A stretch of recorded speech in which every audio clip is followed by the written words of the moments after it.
Welcome my fellow adventurer and dungeon master, to a new character made for you. My name is Model 42 and this time I want to introduce you to Dorielara, a level 1 Elven fighter, that you can just use in your games, either as a player character or NPC. Feel free to change her to your liking, and as usual, except for her personality, I left her backstory blank, so you can fill it with your own. Stay to the end to find out how you can get the printable PDF character sheets for free. Dorielara is a level 1 fighter with a class DC of 16, which is almost maxed out. She is quite strong, very agile and quick, is not the tough, quite inventive, not too wise, and highly charming and beautiful, both in personality and looks. When it comes to her skills, she shines in acrobatics, deception, intimidation and performance, and is quite good in legal lore and society, with the rest being untrained or just decent. She speaks 3 languages in total: Common, Elven, and Hallit. Since she has quite the fragile body, her fortitude is just standard, but better than most elves since she is a fighter, is very good though not perfect in her reflexes, and not that willful. Her perception fares way better though, with a good standard score of +5 and low light vision. That is also aided by an ability we talk about later. Since she is an elf, she is very quick on her feet, even more in our case with a total of 35 feet, which is simply stunning. When it comes to her hit points, she has a decent amount of 16, though not ideal for a frontline fighter, though since she usually comes in to kill her enemies as quickly as she can, this might not be that important, especially with good teamwork.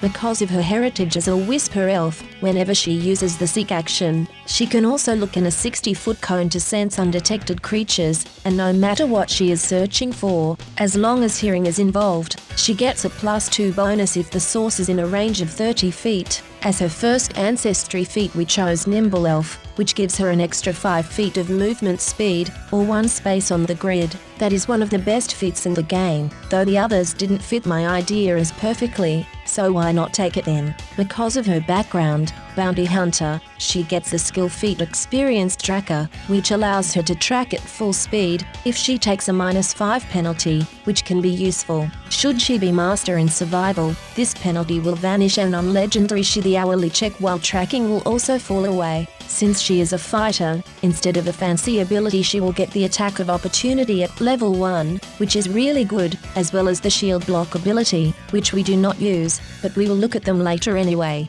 As her first class feat we chose Double Slice, which we look at later with the other abilities as well.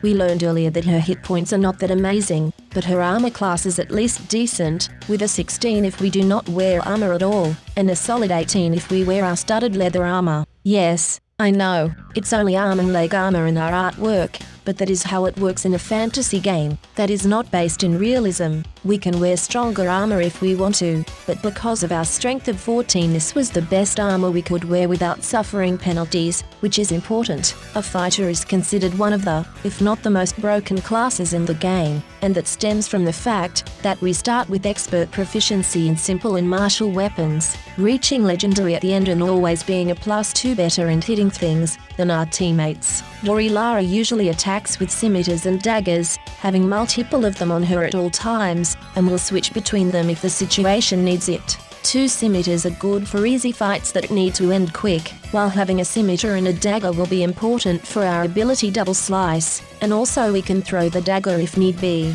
All in all, she is quite capable in combat. Also earlier I said we look at the abilities, which we do now. The main ability of our sympathetic fighter is Double Slice, which uses 2 actions and we need 2 melee weapons, 1 in each hand, which should be easy, since we are armed to the teeth. She will make 2 strikes against the same target, both attacks using the same multiple attack penalty, so -0 if we begin with this ability, or -5 if we attacked with the last action. Should both of these attacks hit, we combine their damage before checking for resistances, weaknesses and immunities, but precise damage is only added to one of the 2 attacks, not to both. After that we add bonus damage as normal, and this ability counts as 2 attacks for the multiple attack penalty, so if we attack with this first, and then with a normal strike afterwards, that one would have -10 or -8 if the weapon is agile. Very great ability that is great against opponents with high resistances. The attack of opportunity is a reaction that we can use if a creature in melee range is using a manipulate, move or ranged attack action, or simply moves out of our reach. In all of those cases, we make a melee attack like normal. Should that attack be a critical hit, and the target was doing a manipulate action,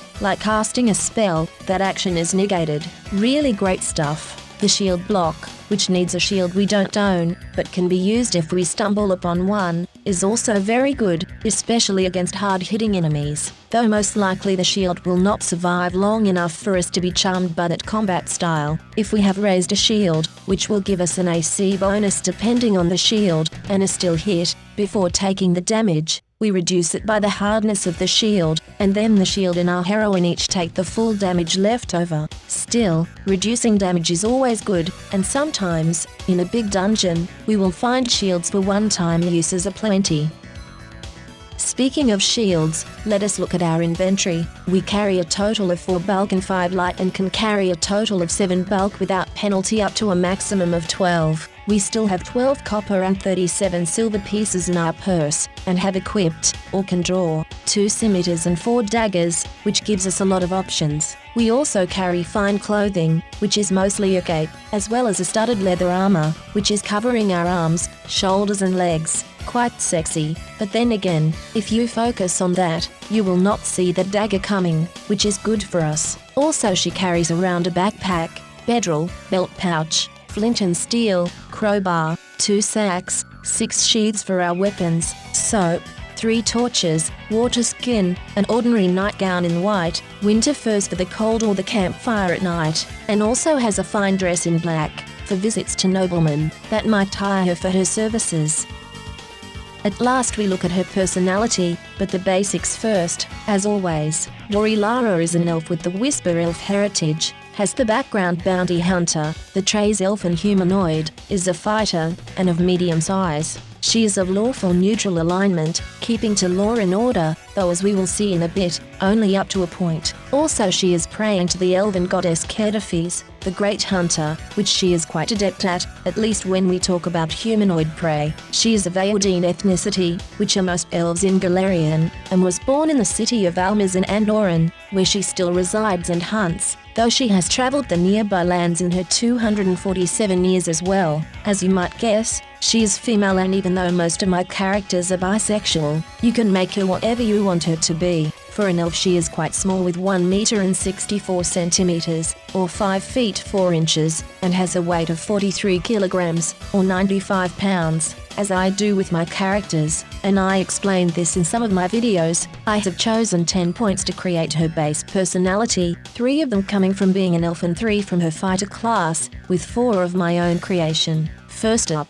since she is an elf, she chooses relationships, no matter if love or friendship, with ancestries of a short lifespan very carefully, since she probably will outlive them. She also wants to master the art of noble dancing, which she has picked up while she was visiting some royal courts for her missions and bounties, a thing which elves like to do, learning peculiar things and mastering them. Since she lived in a high-walled city most of her life, her skin has become sort of greyish, another thing that happens to elves over time. When it comes to her equipment, she knows every piece of armor and each part of her weapons by heart, like a good fighter does, and she also knows, because of the dangers in the world and her work, that she needs to relax and enjoy life, which she does heartily, usually ending in bed with someone at the tavern whom she fancied. Also she does not like to waste too much time and wants a straightforward way to solve problems, so I pick the lock. If you can use a crowbar and save precious seconds, my own points added, should give her even more flavor, though,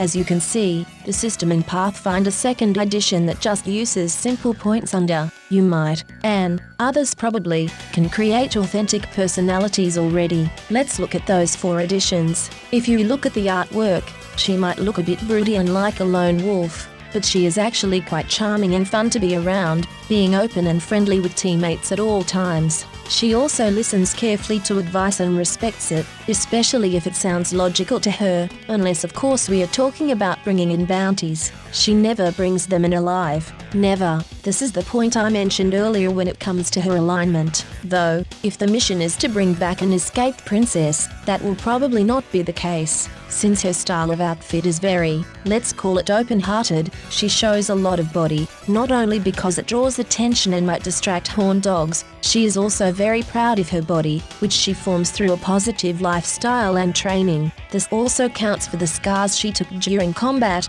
and tell her stories of mistakes, which she usually does not repeat. The mistakes I mean, not the stories, which she might tell the other teammates in a tavern, slightly exaggerated perhaps after an ale or two. Thank you so much for watching until the end, and as usual, if you want the character as a PDF, hop on over to my Facebook and tell me who you would like after a friendly hello. Won't cost a thing, and if you accept my friend request, you can also interact with me and see when new videos go live as well. So, don't forget to like this video, it really helps out more than many realize. Subscribe for more content and guides, and tell me in the comments what you like about this character, and how you would use her. Stay safe my friends.